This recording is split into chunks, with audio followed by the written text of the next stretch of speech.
با سلام، امروز در خدمتتون هستم با آموزش سنگ مصنوعی. آموزشی که من براتون در نظر گرفتم در رابطه با سنگ مصنوعی، آموزش تو حیطه اکسسوری هستش. فرمولای مختلفی داره سنگ مصنوعی.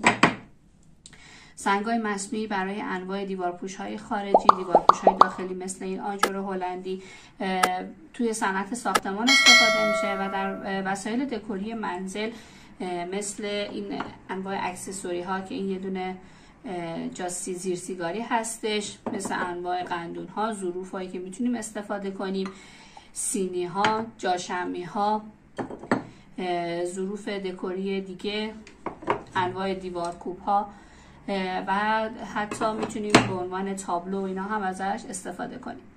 تفاوتی که دارن حیطه سنگ مصنوعی اینطوری هستش که شما وقتی که سنگ مصنوعی رو برای دیوارپوش‌های داخلی استفاده می‌کنید، فرمول‌های متفاوتی میتونه داشته باشه. فرمولی که من امروز بهتون میگم فقط در مورد اکسسوری ها صدق میکنه.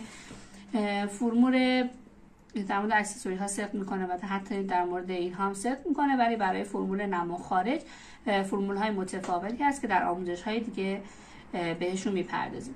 پس توی این آموزش این مقوله رو کاملا کنار میذاریم و میپردازیم به انواع اکسسوری ها.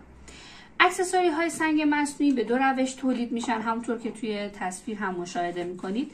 یه سری اکسسوری ها مثل این اکسسوری شامل رگه هستند که خروجی رگه دار هست. مثل این کار شما این کار نگاه کنید، کاملا رگه دار هست و شما میتونید رگه ها رو مشاهده کنید. این کار بعد از اینکه از قالب در اومد نیازی به رنگ کردن نداره و خروجی خودش زیبا هستش. ولی یه سری دیگه از اکسسوری ها مثل این اکسسوری خروجی های سفید رنگی داره که با عنوان بیس خام ازش استفاده میشه. اکثر بیس خام هایی که ما داریم بیشتر بیس خام های پلی استر هستن. بیس های پلی استر مثل این بیس توی بازار خیلی موجوده، ولی خب هزینه بالایی هم داره. مثلا شما بخواید این قالب تهیه کنید نسبت به اینکه جنسش پلی استر باشه یا سنگ مصنوعی خیلی هزینه بالاتری داره پلی استر. اینها رزین پلی استر هستن، به عنوان بیس خام ازشون استفاده میکنیم، بعد رنگ‌آمیزی میشه و خروجی خودش رو داره. اما در مورد بیس های خامی که سنگ مصنوعی هستن، این هم اولش بیس خام بوده، سفید رنگ بوده، بعد از رنگ‌آمیزی حالا با سلیقه دلخواه شما میتونید اکسسوری مورد نظرتون رو داشته باشید. اما در مورد بیس خام توضیح میدم. یکی از حیطه های سنگ مصنوعی هست شما تولید اکسسوری کنید به عنوان بیس خام، همین بیس خام رو بفروشید و ازش کسب درآمد کنید. و یا نه اینکه شما بیس خام رو رنگ‌آمیزی کنید، بعد از رنگ‌آمیزی شدن به عنوان اکسسوری بفروشید و ازش کسب درآمد کنید.